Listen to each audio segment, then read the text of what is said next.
CPC में ऐसी कोई प्रक्रिया नहीं है जिससे मीडिया को बाधित किया जा सकता है कोर्ट की प्रोसीडिंग्स रिपोर्ट करने के लिए। राम मंदिर की रिपोर्ट भी पब्लिक डोमेन में, उसको सब लोग देख रहे हैं, इसलिए इस रिपोर्ट को सील कवर में फाइल करना, ये हम कह रहे हैं एएसआई ने आज ये सुप्रीम कोर्ट के ऑर्डर का उल्लंघन किया है। तो इसलिए सील कवर में तभी रिपोर्ट फाइल होती है जब तक स्पेसिफिक कोर्ट का आदेश हो सील कवर में फाइल करने का। देखिए, क्योंकि जो सर्वे में चीज़ें उभर के सामने आई हैं वो हमारे केस को बहुत बल प्रोवाइड करती हैं। ये रिपोर्ट फाइल होना इस केस में एक टर्निंग पॉइंट है, पर रिपोर्ट सील कवर में फाइल नहीं हो सकती। इनफैक्ट सुप्रीम कोर्ट में बात हुई थी कि सील कवर में रिपोर्ट फाइल की जाए और सुप्रीम कोर्ट ने मना किया था और उसके बाद रिपोर्ट सील कवर में फाइल की गई है।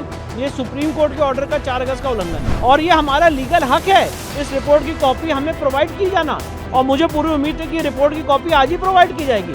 अब इस पे एक सुनवाई होगी 21 तारीख को कि रिपोर्ट की कॉपी कब प्रोवाइड की जाए और सील कवर में रिपोर्ट फाइल हो कि ना हो, ये अपने आप में फाइल करना ही गलत था। मैं ये बात कह रहा हूँ। तो हम सुप्रीम कोर्ट जाएंगे, सीधे सुप्रीम कोर्ट जाएंगे और सुप्रीम कोर्ट में कंटेम्प्ट फाइल करेंगे कि एएसआई ने आज सुप्रीम कोर्ट के ऑर्डर का क्लियर कट वायलेशन किया। सील कवर खुलेगा और हमें रिपोर्ट की कॉपी सप्लाई की जाएगी, जो हमारा एक लीगल राइट है। और इस तरह का आदेश नहीं पारित हो सकता है कि रिपोर्ट मीडिया से शेयर ना की जाए। पहले भी जो 10 अगस्त का ऑर्डर हुआ था कि रिपोर्ट का आप जो सर्वे हो रहा है उसके बारे में नहीं बोलेंगे, ऐसा कोई भी प्रावधान सीपीसी में नहीं है। पर मामले की संवेदनशीलता को देखते हुए हम लोगों ने उसके बारे में कोई अपील नहीं की।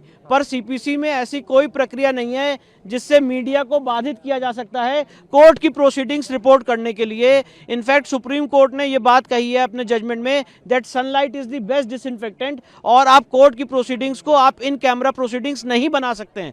कोर्ट की प्रोसीडिंग्स को हर आदमी को अवलोकन करने का, सुनने का अधिकार है और उसको आप नहीं रोक सकते। आजकल तो कितनी ऐसी हियरिंग्स हो रही है सुप्रीम कोर्ट में जिसका लाइव टेलीकास्ट किया जा रहा है और यहाँ पे बात हो रही है कि रिपोर्ट सील कवर में रखी जाए और उसको किसी को दिखाया ना जाए। राम मंदिर की रिपोर्ट भी पब्लिक डोमेन में, उसको सब लोग देख रहे हैं, इसलिए इस रिपोर्ट को सील कवर में फाइल करना, ये हम कह रहे हैं एएसआई ने आज ये सुप्रीम कोर्ट के ऑर्डर का उल्लंघन किया है और 21 तारीख को हम कोर्ट से मांग करेंगे कि इस रिपोर्ट की कॉपी सबको दिखाई जाए। क्या अभी आपने प्रार्थना पत्र दे दिया है? हमने प्रार्थना पत्र इस बाबत कोर्ट को दे दिया। प्रार्थना पत्र को जब 4 अगस्त को सुप्रीम कोर्ट का ऑर्डर है और आप लाइव लॉ की रिपोर्टिंग पढ़ सकते हैं जिसमें उनके सीनियर काउंसिल हुजैफा अहमदी साहब ने कहा था कि ये रिपोर्ट सील कवर में फाइल की जाए और सुप्रीम कोर्ट ने उस पर कोई आदेश पारित नहीं किया था। तो इसलिए सील कवर में तभी रिपोर्ट फाइल होती है जब तक स्पेसिफिक कोर्ट का आदेश हो सील कवर में फाइल करने का। नहीं, मैं सिर्फ इतना कहना चाहता हूँ, सील कवर में रिपोर्ट नहीं फाइल हो सकती थी और आज जब रिपोर्ट फाइल हुई थी तो उसकी कॉपी आपको जिन वादनीगढ़ के प्रार्थना पत्र पे ये पूरी कार्रवाई हुई, आप उनको कॉपी नहीं प्रोवाइड कर रहे हैं, तो मुझे लगता है कोर्ट की प्रक्रिया का उल्लंघन है और 21 तारीख को ये बात हम न्यायालय के सामने रखेंगे। हमने प्रार्थना पत्र दे दिया है। हमने प्रार्थना पत्र में सिर्फ ये कहा है कि रिपोर्ट की कॉपी हमें ईमेल के माध्यम से प्रोवाइड की जाए और जो अंजुमन इंतजामिया ने प्रार्थना पत्र दिया है उसका मैंने ओरल आर्गुमेंट्स के माध्यम से कोर्ट में विरोध किया था कि ये रिपोर्ट पे आप जो गैग लगाने का काम कर रहे हैं, ये गैग इस रिपोर्ट पे नहीं लग सकता है। और सर्वे के दौरान 92 डेज के सर्वे के दौरान बहुत सारे सच उभर के सामने आए हैं जो कोर्ट ने 10 अगस्त को गैग ऑर्डर लगाया था कि उसके बारे में मीडिया से ना बताया जाए। अल्टीमेटली वो गैग ऑर्डर आज खत्म हो गया, मेरा लीगल ओपिनियन है, पर तब भी हम कोर्ट की 21 तारीख की हियरिंग का वेट करेंगे। अच्छा, एक चीज, मुस्लिम पक्ष तो लगातार विरोध कर रहा था इसका, तो अब मुस्लिम पक्ष का क्या है इस पर? किस चीज़ का विरोध करूँ? जो सर्वे है इसका विरोध भी कर रहा था जी। चीजें आ रही थी। देखिए, क्योंकि जो सर्वे में चीज़ें उभर के सामने आई हैं वो हमारे केस को बहुत बल प्रोवाइड करती हैं। अभी तक हमने एएसआई रिपोर्ट की अवलोकन नहीं किया है, पर हमें पूरी उम्मीद है कि जब एएसआई की रिपोर्ट हम पढ़ेंगे तो उसमें जो 92 डेज का सर्वे हुआ है, जो चीज़ सर्वे के दौरान हमने देखी और पॉइंट आउट की है, जो जीपीआर में हुआ है, वो सारी रिपोर्ट्स हमें पढ़ने का मौका मिलेगा और मुझे पूरी उम्मीद है कि इससे हमारा केस और स्ट्रांग होगा। ये रिपोर्ट फाइल होना इस केस में एक टर्निंग पॉइंट है, पर रिपोर्ट सील कवर में फाइल नहीं हो सकती। 21 तारीख का इंतजार है विष्णु जी? हाँ, 21 तारीख विष्णु जी, एक सवाल और भी कि जो श्री वजू खाना है उसको लेकर कब फैसला? उसको लेकर सुप्रीम कोर्ट जनवरी में सुनवाई करेगी। 2 दिसंबर को मामला सुप्रीम कोर्ट में लगा था, पर अपने आप ही वो मामला सुप्रीम कोर्ट में डिलीट हो गया और उस पर सुनवाई नहीं हो पाई। तो हमें पूरी उम्मीद है जनवरी में जब कोर्ट खुलेगा तो उस पर सुनवाई होगी। तो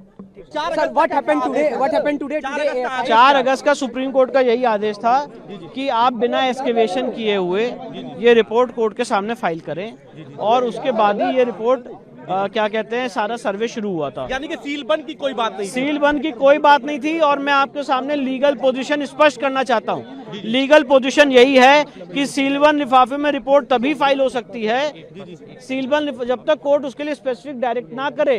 इनफैक्ट सुप्रीम कोर्ट ने कितने जजमेंट्स में सील कवर को डेप्रिकेट किया है कि सील कवर में काम नहीं होना चाहिए, और उसके बाद आज एएसआई ने सील कवर में रिपोर्ट फाइल की है, जो सुप्रीम कोर्ट के ऑर्डर का उल्लंघन है। तो ये ऐसा क्यों किया है एएसआई ने? चूंकि ये तो पहले ही आदेश था सील बंद करना ही। ये मैं वही कह रहा हूँ, उन्होंने कोर्ट के ऑर्डर का वायलेशन किया है, क्लियर कट कोर्ट के ऑर्डर का वायलेशन किया है। इनफैक्ट सुप्रीम कोर्ट में बात हुई थी कि सील कवर में रिपोर्ट फाइल की जाए और सुप्रीम कोर्ट ने मना किया था, और उसके बाद रिपोर्ट सील कवर में फाइल की गई है। ये सुप्रीम कोर्ट के ऑर्डर का 4 अगस्त का उल्लंघन है। ये आपको क्या एंड मूवमेंट में मालूम चला सील बंद का? इससे पहले आपको नहीं, जब कोर्ट में रिपोर्ट फाइल की गई तब हमें पता चला कि सील कवर में रिपोर्ट फाइल की जा रही है। और जो उसके दौरान आर्टिफैक्ट्स मिले हैं उसकी एक सूची बनी हुई है, जो डीएम साहब को जिसकी क्या कहते हैं जो सर्वे के दौरान चीजें मिली हैं जो हिंदू मंदिर की तरफ इंगित करती है, उसकी एक सूची बनी है डबल लॉकर में जो रखी है। हाँ, वो इस समय डिस्ट्रिक्ट मजिस्ट्रेट, उस सूची की कॉपी भी हमें नहीं प्रोवाइड की गई। तो मुझे लगता है ये 4 वादनीगण के प्रार्थना पत्र पे ये पूरी कार्रवाई हुई यहाँ से लेकर सुप्रीम कोर्ट तक, और आप वादनीगढ़ को ही कॉपी नहीं प्रोवाइड कर रहे हैं तो हम आगे कार्रवाई कैसे करेंगे? रिपोर्ट सही है गलत है, रिपोर्ट में क्या लिखा है, जब तक प्लेंटिफ उसको पढ़ेंगे नहीं तब तक आगे कैसे बढ़ेंगे? और ये हमारा लीगल हक है इस रिपोर्ट की कॉपी हमें प्रोवाइड की जाना, और मुझे पूरी उम्मीद है कि रिपोर्ट की कॉपी आज ही प्रोवाइड की जाएगी। अब इस पे एक सुनवाई होगी 21 तारीख को कि रिपोर्ट की कॉपी कब प्रोवाइड की जाए, और सील कवर में रिपोर्ट फाइल हो कि ना हो, ये अपने आप में फाइल करना ही गलत था। मैं ये बात कह रहा हूँ। अगर आपके पहले मुस्लिम मस्जिद पक्ष ने जो एप्लीकेशन दी है उसका लब्बो लो आप समझे, तो वही बात है जो अब आप जिसको लेकर आपने आपत्ति दाखिल की है। जी बिल्कुल, उनका यही कहना था कि रिपोर्ट, उनको तो पहले ही से यही बात, वो यही चाहते थे कि रिपोर्ट सील कवर में फाइल हो, और ये रिपोर्ट क्या आप, और ये रिपोर्ट के बारे में कोई बात ना हो। पहले भी गैग ऑर्डर लिया था माननीय जिला कोर्ट से 10 अगस्त को कि रिपोर्ट के बारे में कोई बात ना की जाए, सर्वे में जो मिल रहा है उसके बारे में कोई बात ना की जाए। हम लोग ने उस ऑर्डर को, जो सीपीसी का उल्लंघन का ऑर्डर है, ऐसा कोई प्रोविजन सीपीसी में नहीं है, उसके बाद भी हमने उस ऑर्डर को माना क्योंकि सर्वे चल रहा था, हम चाहते थे हमारा सर्वे पूरा हो जाए। पर आज जब रिपोर्ट फाइल हुई है तो रिपोर्ट की कॉपी हमें प्रोवाइड करनी चाहिए थी, और सील कवर में रिपोर्ट फाइल करने का कोई प्रोसीजर नहीं था। एएसआई ने कोर्ट के प्रोसीजर को वायलेट किया।